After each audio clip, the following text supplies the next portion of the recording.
All right, everyone, buckle up because Gran Turismo 7 just dropped one of the most significant updates in its entire history. It's called Spec 3, and it is a massive deal. Today, we're going to unbox every single thing you need to know about it. Yup, you're seeing that right. Spec 3. And let me just say, this is not your average run-of-the-mill patch with a couple of bug fixes. Nope. Polyphony Digital has delivered what is, without a doubt, the biggest and meatiest update the game has seen since it first launched. So the big question on everyone's mind is, what does this actually mean for us, the drivers? Is this just a fresh coat of paint, or does Spec 3 fundamentally change the game? Well, that's what we're here to figure out, so let's get right into it. Okay, let's kick things off with the part that gets everyone the most hyped, the new cars. Spec 3 adds a whopping 8 new vehicles to the game, and let me tell you, the lineup is absolutely incredible. We have to start with the headliner, the one people have literally been dreaming about for decades, the Renault Espace F1. And yes, you heard that right. It's a minivan with a screaming V10 Formula One engine sitting right behind your head. It is one of the most gloriously insane concept cars ever made, and now you can finally try to tame it. And then we do a complete 180. From a wild legend of the past, we jump straight to a cutting-edge weapon of today, the Ferrari 296 GT3. This thing is a modern endurance racing monster, replacing the iconic 488. This is just pure, unadulterated performance, built for one thing and one thing only, dominating the racetrack. But what's so great is the sheer variety here.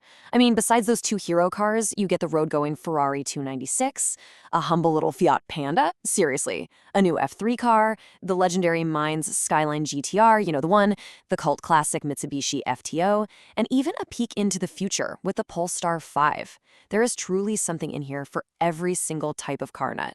So you've got all these awesome new cars, but where are you going to drive them? Well, don't you worry, Spec 3 delivers on that front too, with 2 world-class, fully laser-scanned circuits making their grand debut. First up, we're heading to Canada for the Circuit Gilles Villeneuve. Now, if you're an F1 fan, you know this place. It's famous for those heart-stopping high-speed chicanes and, of course, the infamous Wall of Champions, just waiting to punish any little mistake. It's a technical, high-risk, high-reward track that's going to push your skills to the limit.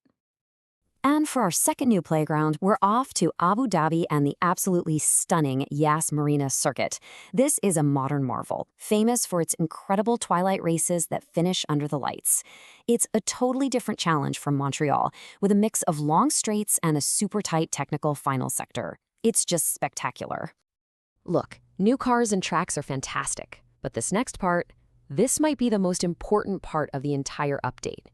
Spec 3 goes way beyond just new content. It overhauls the very feel of the game with some huge changes to the physics and core gameplay. Now, these notes might look a little technical, but let me translate what this actually means when you're driving. The improved ABS, it means you'll have more control and stability when you're hard on the brakes from high speed. The revised traction control, it means you can get on the power much more confidently out of slow corners. Basically, the cars just feel more predictable and more realistic than ever. Now, for all you serious drivers out there, the ones chasing every last tenth of a second, this is your new best friend. The data logger is a professional-level telemetry tool that's now built right into the game.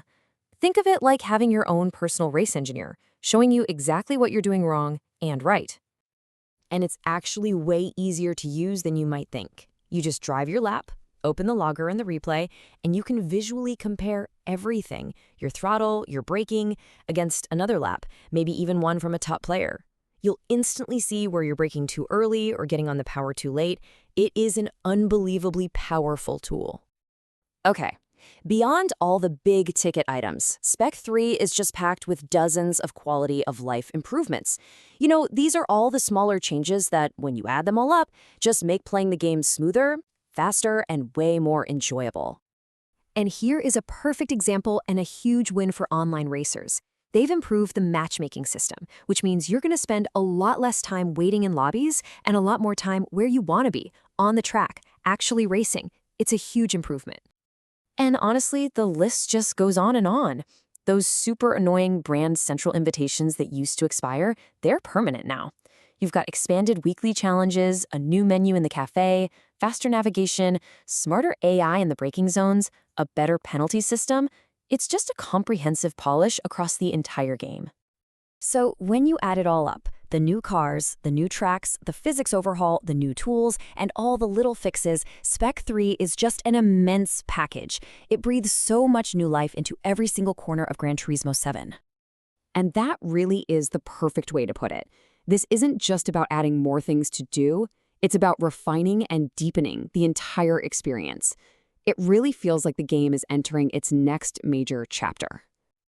So the only question that's left is for you. With new physics to master, new tracks to conquer, and a totally refined driving feel right at your fingertips, what are you waiting for? Your perfect lap is out there. Now go find it.